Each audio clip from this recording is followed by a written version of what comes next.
우리는 지난 주일에 말 구유 위에 누인 어린 아기의 모습으로 이 땅에 오신 하나님의 아들 예수 그리스도에 관한 말씀을 묵상하였습니다.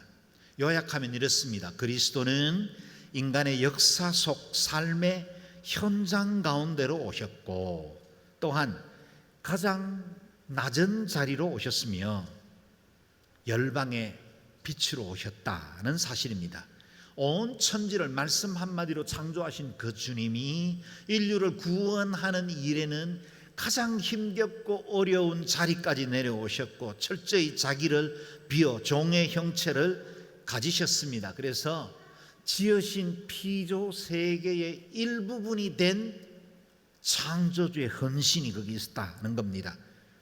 무한하신 하나님께서 3차원의 한계 속에 살아가는 인간의 몸 안으로 스스로 갇히기로 하신 것입니다. 완전하신 하나님께서 완전한 인간이 되셨습니다. 이 성육신, 인카네이션이라는 놀라운 신비는 목자들의 경배와 동방박사들의 방문을 통해 그 의미를 좀 더 구체적으로 우리에게 보여주었죠. 오늘 우리가 읽은 이 본문 말씀은 예수님의 성장 과정을 담은 말씀인데, 우리는 이를 통해서 세 가지 우리에게 주시는 교훈을 발견할 수 있습니다. 첫 번째, 예수님은 하나님의 아들이지만 사람의 아들로 성장하셨다는 것입니다.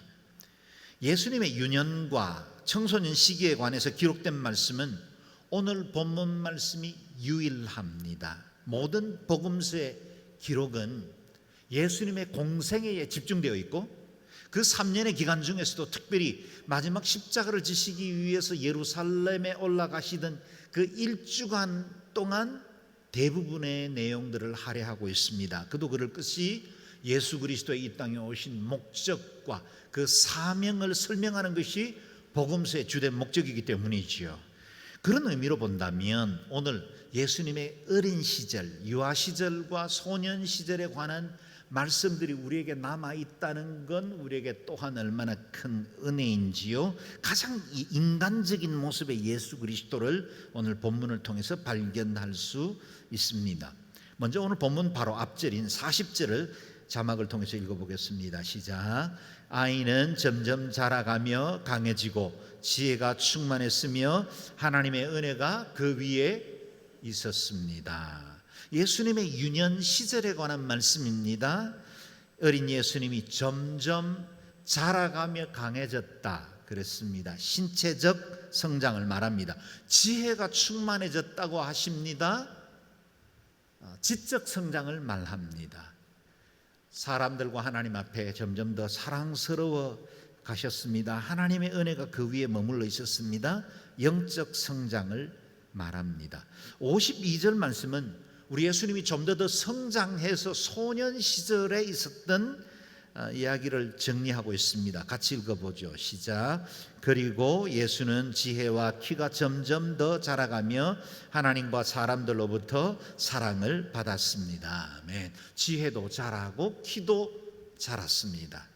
뿐만 아니라 하나님으로부터 사람들로부터 사랑을 받으셨다는 겁니다. 우리 주님은 몸과 마음, 영의 전인적 성장을 이루셨습니다.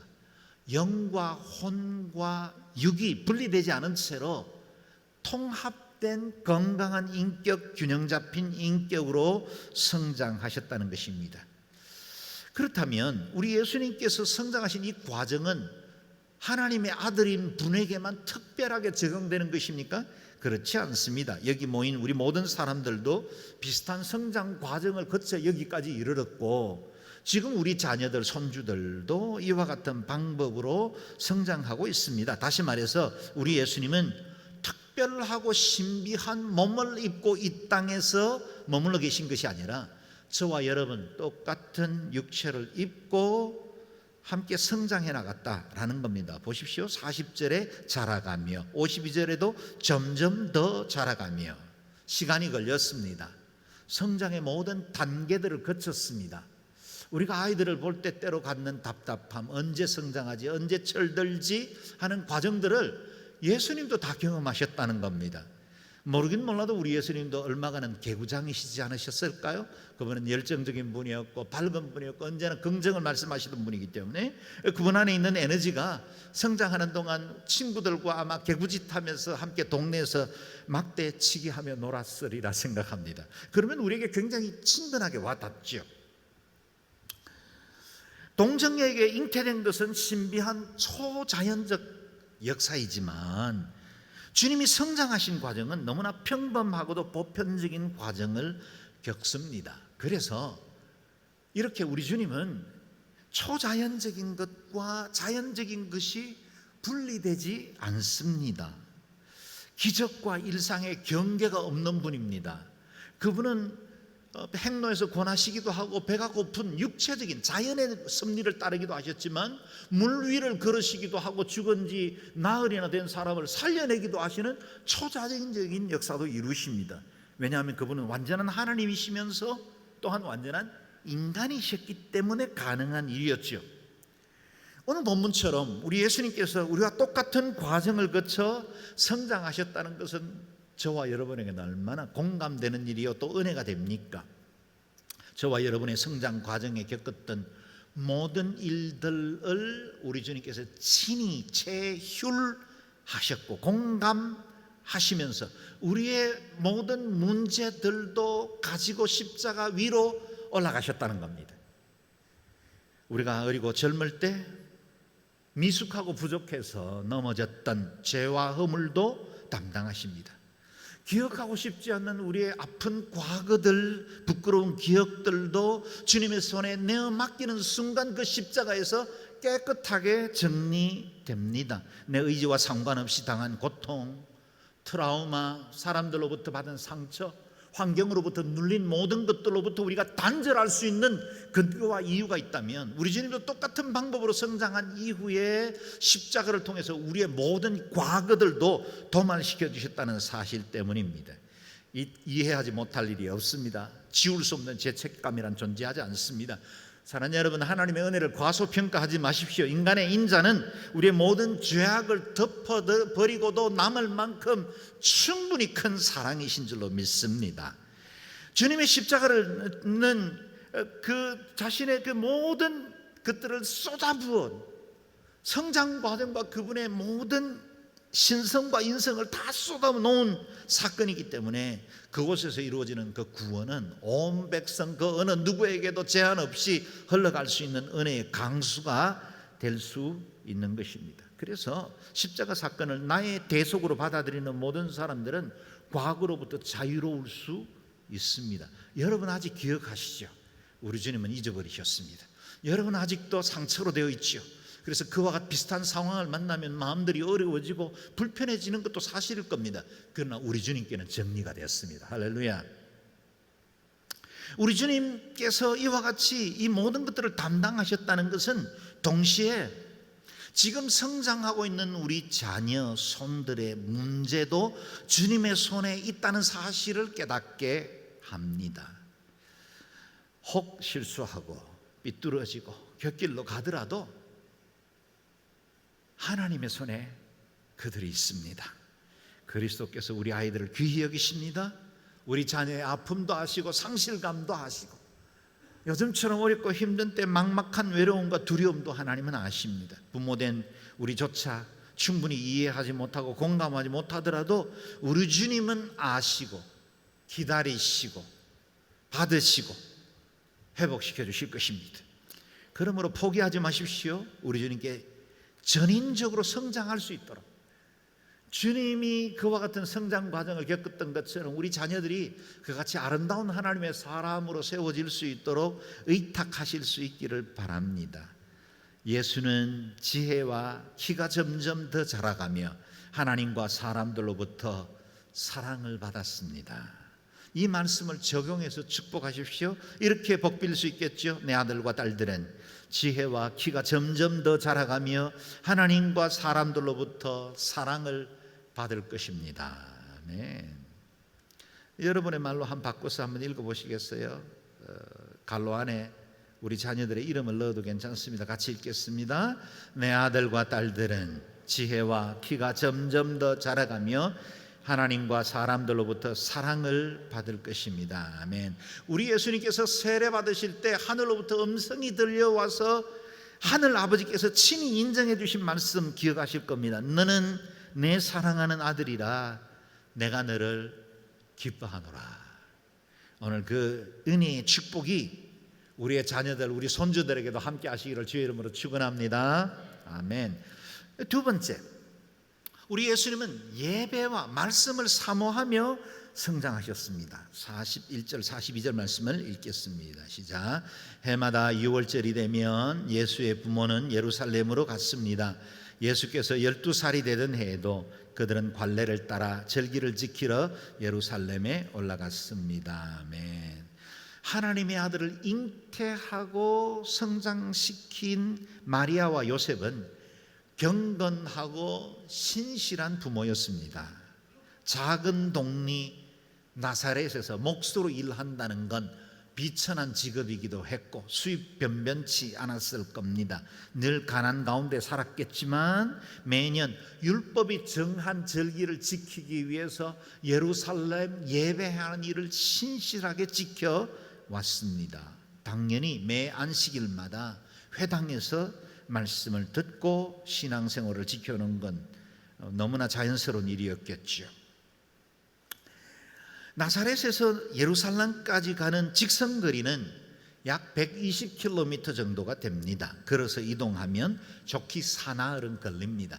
그런데 당시 갈릴리 지역에 살던 유대인들이 절기를 지키기 위해서 예루살렘으로 올라갈 때 직선거리인 중부 고원 산악지들을 지나지 않고 대부분은 요단강을 건너 요단 동편 땅을 통과하다가 다시 여리고 인근에서 요단강을 건너서 예루살렘으로 올라가는 먼 우회길을 선택했습니다. 중간에 사마리아가 있었기 때문에 그들과 상종하고 싶지 않는 마음에 먼 길을 돌아가는 것이 일상이었습니다. 그렇게 가면 아마 150km는 되었을 겁니다. 그 먼 길 해마다 유월절을 지키기 위해서 올라간 것입니다. 예배를 사모하는 경건한 부모였고 소년 예수님도 이 같은 부모님의 영향을 받으며 성장했습니다. 예수님께서 12살 되던 해에 부모님과 함께 예루살렘에 올라가셨다고 오늘 본문은 기록하고 있죠. 소년 예수님은 아마도 자기의 태어나서 처음으로 예루살렘 성전 그 영광을 보았을 것이고 그곳에서 이루어지는 수많은 유월절 절기의 그 신비한 모습들을 지켜볼 수 있었을 겁니다. 42절에 보면 관례를 따라 절기를 지키러 예루살렘에 올라갔다라고 말씀합니다. 관례가 무엇입니까? 물론 유월절이죠. 그런데 또 다른 관례도 있습니다. 유대 남자는 13살이 되면 바 미츠바, 바는 아들이란 뜻이고 미츠바는 율법 계명이란 뜻입니다. 다시 말하면 계명의 아들이라 불림을 받게 됐습니다. 부모님에 의해서 난지 8일 만에 할례를 받다 계약의 아들이 되었고 이제 성장하여 스스로의 신앙과 삶을 책임질 수 있게 되었을 때 그들은 계명의 아들이 됩니다. 그래서 그것을 우리는 성인식이라는 형태로 드러냈죠. 할례로 계약의 아들이 되었고 성인식 서약을 통해서 계명의 아들이 되는 것입니다. 요즘 우리 교회의 여러 예전으로 따지면 유아세례는 부모님의 신앙으로 세례를 받고 어느 날 성장해서 자기의 믿음으로 신앙을 고백할 때 입교 예식을 갖는 것과 같습니다. 이제는 부모의 신앙이 아니라 자신의 믿음으로 율법과 전통과 도덕적 책임을 질 수 있게 되었다는 의미입니다. 이때가 되면 정식으로 회당의 멤버가 되는 자격이 갖추어지고 법정에서도 두세 사람의 증인을 요구할 때 한 사람의 증인이 될 수 있었습니다. 자신의 죄에 대해서도 스스로 책임질 수 있는 나이가 된 겁니다. 당시에 유대의 아버지들은 이 성인식 바 미츠바가 되면 하나님 앞에 감사 기도를 드리기를 하나님 우리 아이들을 지켜주신 것을 감사하고 이제는 이 아이에게 있었던 종교적인 도덕적인 그 짐을 제게서 벗겨주신 것을 감사합니다. 이렇게 기도를 했다는 겁니다. 이제는 스스로 책임지는 존재가 되었기 때문이지요. 그래서 당시 유대 아버지들이 바 미츠바가 되기 직전 해인 12살 되는 해에 6월절에 예루살렘으로 내려가서 성인으로 자신을 준비하게 한 겁니다. 우리 예수님도 이와 같은 관례를 따라 부모님을 동행해서 예루살렘에 함께 가게 되었다는 겁니다. 그때 소년 예수님은 6월절을 지키는 동안 사람들의 죄를 대신해서 죽어가던 수많은 양들을 보게 되었을 겁니다. 적어도 5만 마리 이상이 6월절 절기에 예루살렘에서 번제로 드려졌습니다. 그래서 그 마른 근처인 기드론 시내가 붉은 양들의 피로 흘렀다 할 만큼 엄청난 양들의 제사가 있었고, 예루살렘 성은 그 며칠 동안에는 온통 양들의 피비린내로 진동할 정도였다는 겁니다. 그와 같은 장면을 보면서 예수님은 6월절 어린 양으로 오신 자기의 사명과 정체성을 새롭게 깨닫게 되었을 겁니다. 그 6월절에 예수님은 자신의 사명을 보게 된 겁니다. 많은 성경학자들은 예수님이 메시아로서의 자각을 하게 된 그 출발점을 이 6월절로 보고 있습니다. 그 이후로부터 20년 지난 다음 세상 죄를 지고 가는 하나님의 어린 양으로 십자가를 져야 하는 자신을 깨닫게 된 것입니다. 그러고 보면 요셉과 마리아처럼 우리가 우리 자녀들에게 예배와 절기를 가르쳐 주는 것은 얼마나 중요합니까? 아직은 우리 품에 있을 때, 우리 손에 이끌려 교회에 올 수 있을 때, 내 신앙적인 권위 아래 있을 때 아이들을 그리스도 예수의 사람으로 양육하는 것은 우리에게 너무나 중요한 사명이라는 사실입니다. 자녀들은 부모님의 신앙적인 삶을 보면서 자기 신앙의 기초를 세워갑니다. 부모님이 마음을 다해 하나님을 사랑하고 예배하고 삶의 우선순위에 하나님의 그 은혜를 두는 것을 보고 아이들은 자연스럽게 자신의 가치관과 세계관의 기초에 그 기초돌을 놓는 것입니다. 부모님이 어느 날 그동안 편안하게 누리던 그 모든 삶을 포기하고 선교지로 갈 때 MK들은 자연스럽게 세상에서 가장 중요한 것이 복음이라는 사실을 배우게 되는 겁니다. 요즘 우리가 가스펠 프로젝트를 통해서 온 가족이 함께 말씀을 가정 안에서 나누고 또 말씀으로 성장하려고 하는 이유도 여기에 있습니다. 가정이 신앙의 중심입니다. 본무된 우리가 영적 스승이 되어야 합니다. 나의 하나님, 내가 사랑하고 경배하고 섬기는 그 하나님이 우리 자녀들의 하나님이 되게 하는 일에 쓰임받는 부모님들 되시길 주의 이름으로 축원합니다. 이와 같이 모든 것이 즐거운 축제로 좋은 추억으로 끝날 줄 알았던 그해 6월절에 요셉과 마리아에게는 잊을 수 없는 사건이 일어납니다. 43절에서 47절 말씀 읽겠습니다. 기간이 끝나 그 부모는 집으로 돌아가는 길이었는데 소년 예수는 예루살렘에 남아 있었습니다. 그러나 부모는 이 사실을 알지 못했습니다. 그들은 예수가 일행 속에 있으리라 생각하고 하룻길을 가다가 그제야 친척들과 친구들 사이에서 예수를 찾기 시작했습니다. 그러나 찾지 못하자 그들은 예루살렘으로 되돌아가서 예수를 찾았습니다. 3일이 지나서야 그들은 성전뜰에서 예수를 찾게 됐습니다. 그는 선생들 가운데 앉아서 이야기를 듣기도 하고 묻기도 하고 있었습니다. 예수의 말을 들은 사람들마다 그가 깨닫고 대답하는 것에 몹시 감탄했습니다. 아멘.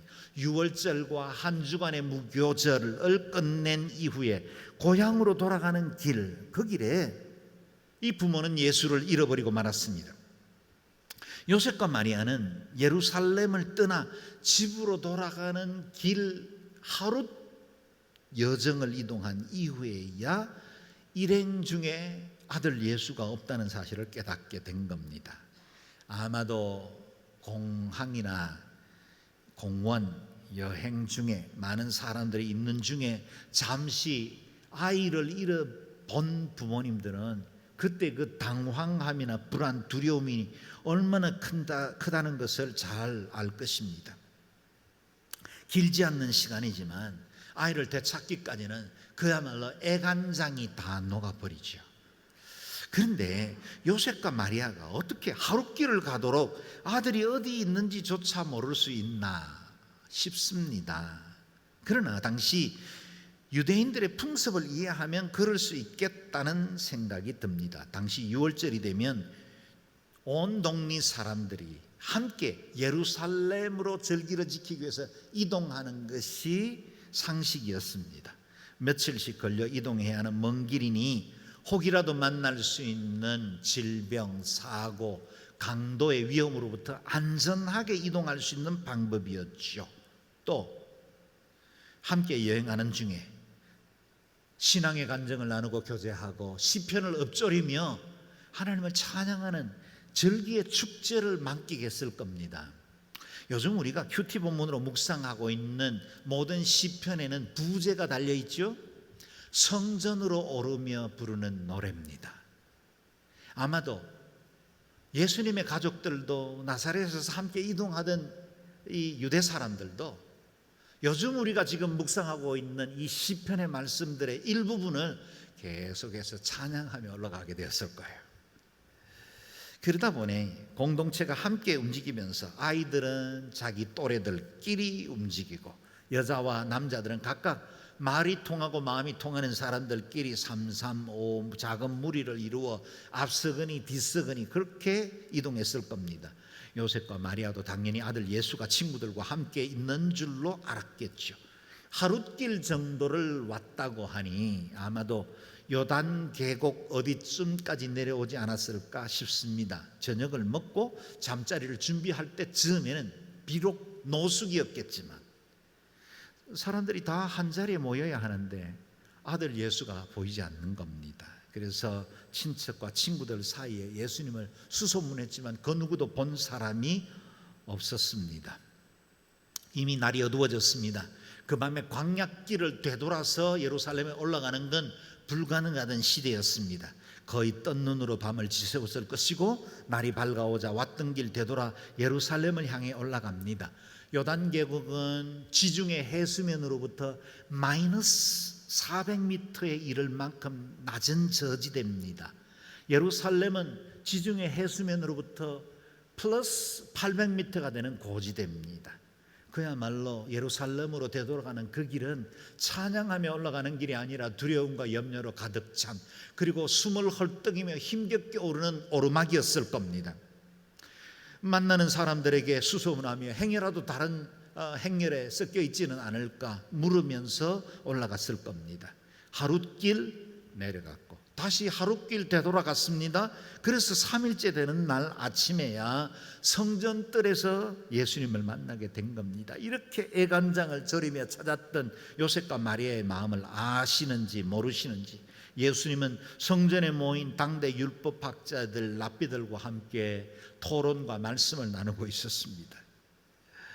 그는 선생님들 가운데서 앉아서 이야기를 듣기도 하고 묻기도 하고 있었습니다. 예수의 말을 들은 사람들마다 그가 깨닫고 대답하는 것에 몹시 감탄했습니다.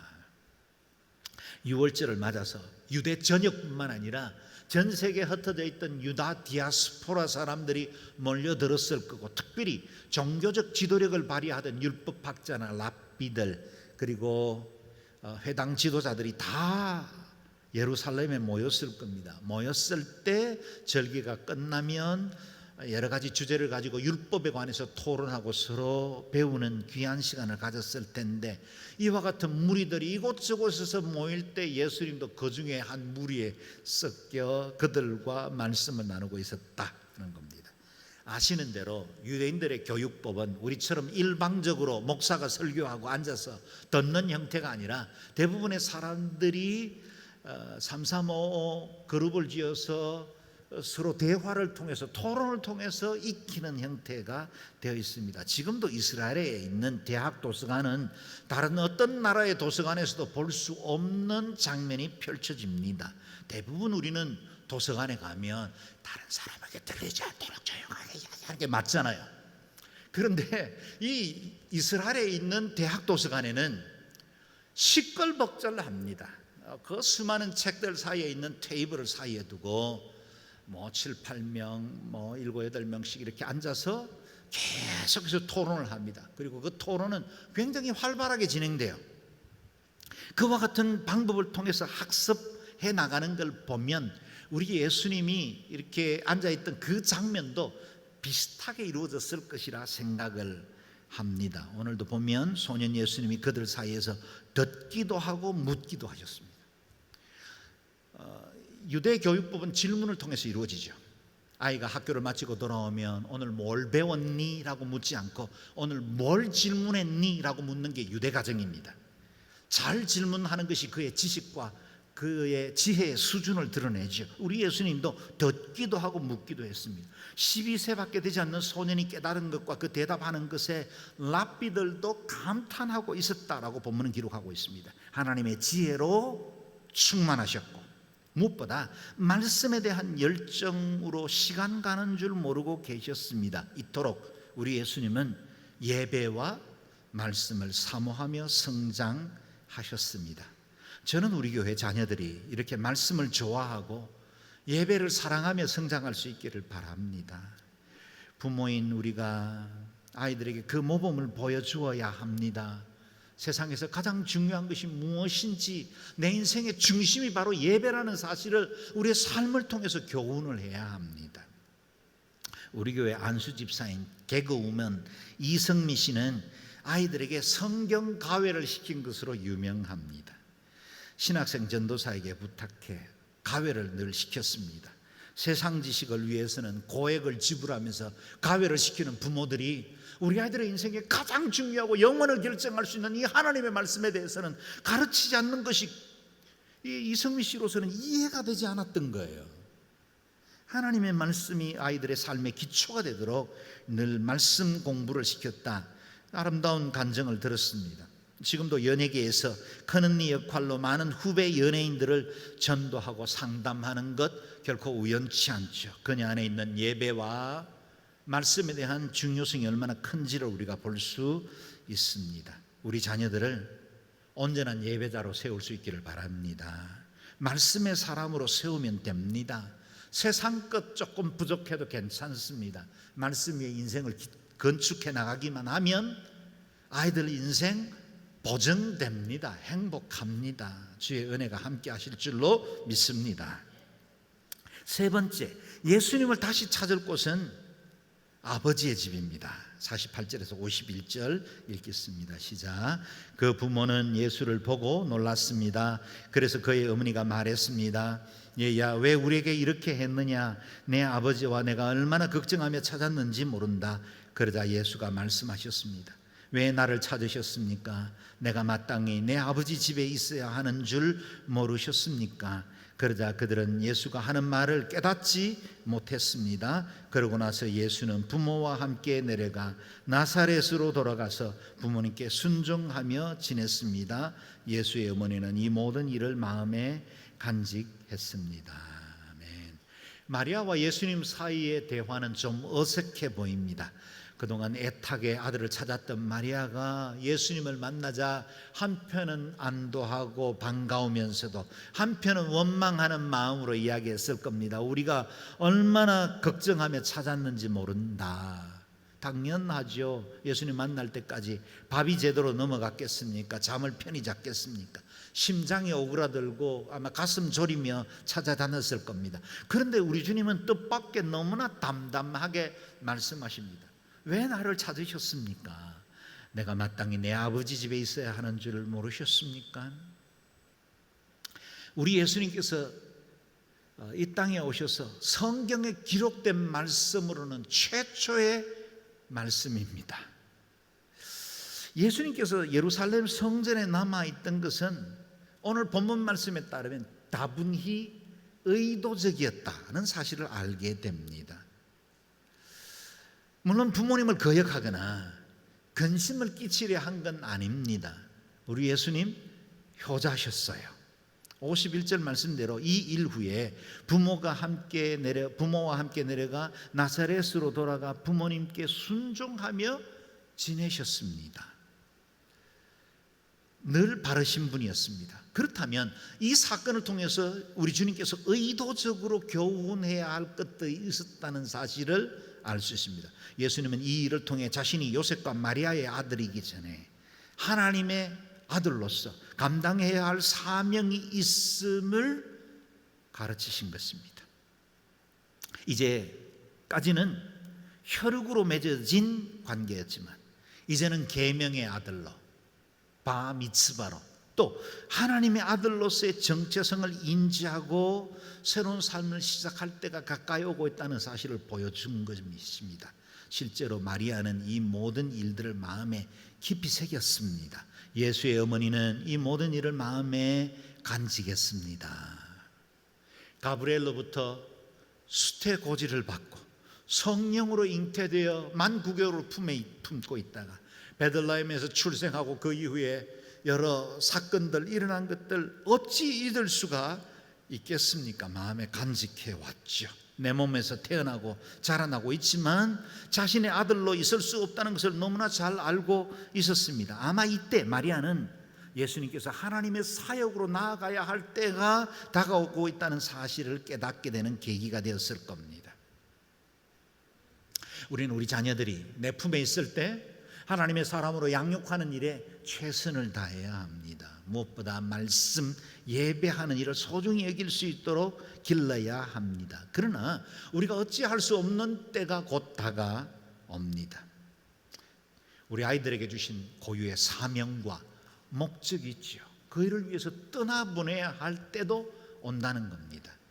요즘 우리 교회에서도 결혼식이 많이 있어서 제가 매주 주말마다 결혼식을 참여하고 있는데, 결혼식에서 우리가 서약을 하고 선서를 하는 이유는 뭡니까? 이제는 부모를 떠나 둘이 합하여 한 몸을 이루는 것입니다. 새로운 사명을 위해서 나아가는 거죠.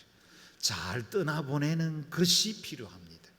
그동안 우리가 양육을 위해서 애썼으면 이제는 아이들의 사명과 인생을 기꺼이 축복하고 파송하는 것이 부모의 중요한 사명이기도 합니다.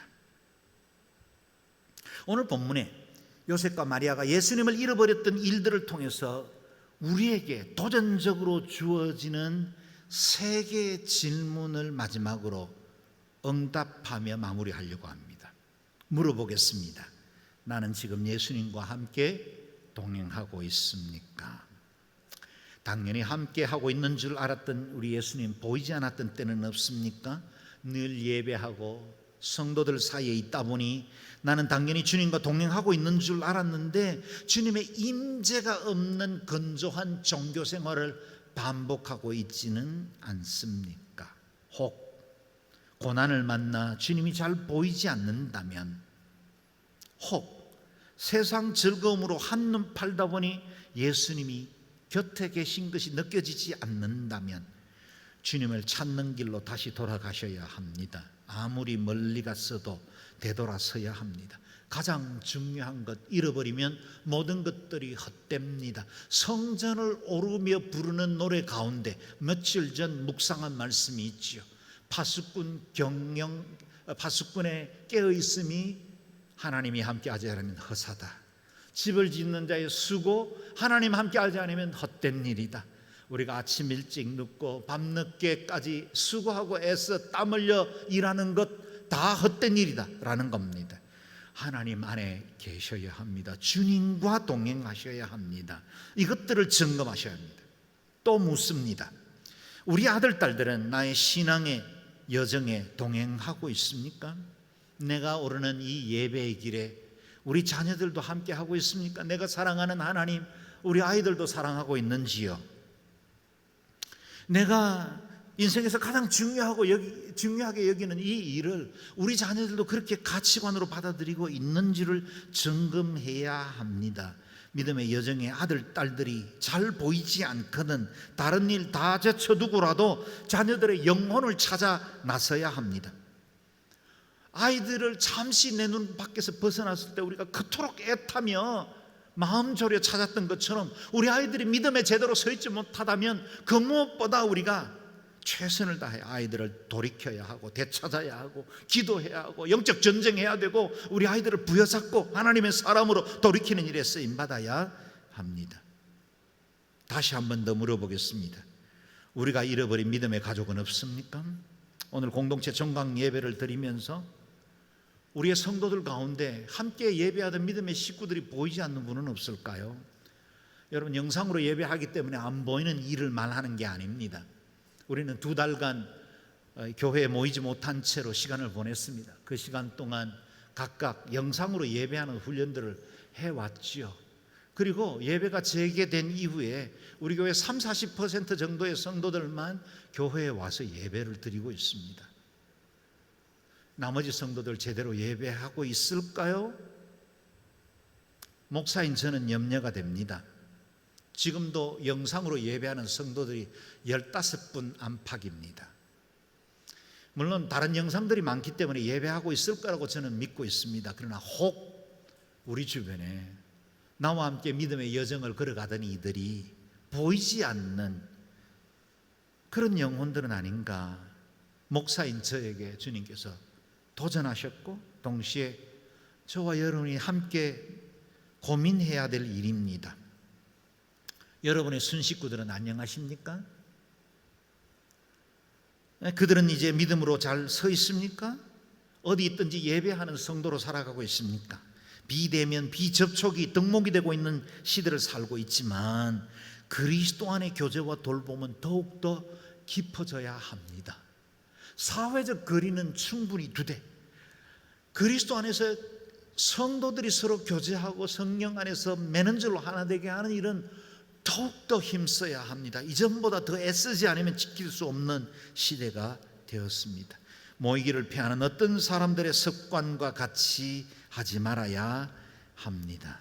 서로가 서로를 붙들어 주어야 합니다. 지금은 내가 당신이 또 다른 당신을 필요로 하는 때입니다.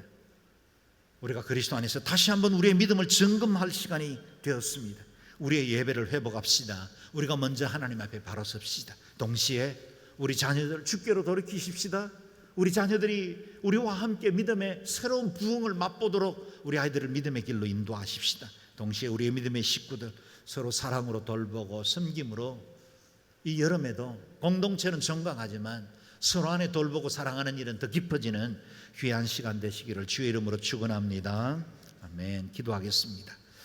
기도할 때 한 1분 정도만 우리가 함께 기도할 텐데, 주님, 저의 삶 중에 늘 주님과 동행하게 하시고 그 어느 한순간이라도 주님을 놓치거나 잃어버리지 않도록 도와주십시오. 또 우리가 넘어질 때, 실패할 때 성전으로 되찾아간 것처럼 주여 우리 믿음을 예배 자리로 돌아오게 하시고 우리 아이들 예배로 돌이키게 하시고 우리와 함께하는 믿음의 식구들 주님께로 돌이키는 일에 쓰임받는 저희들 되게 도와주옵소서. 우리가 더욱더 그리스도 안에서 아름다운 신앙 공동체로 서게 하여 주옵소서. 합심하여 기도하겠습니다.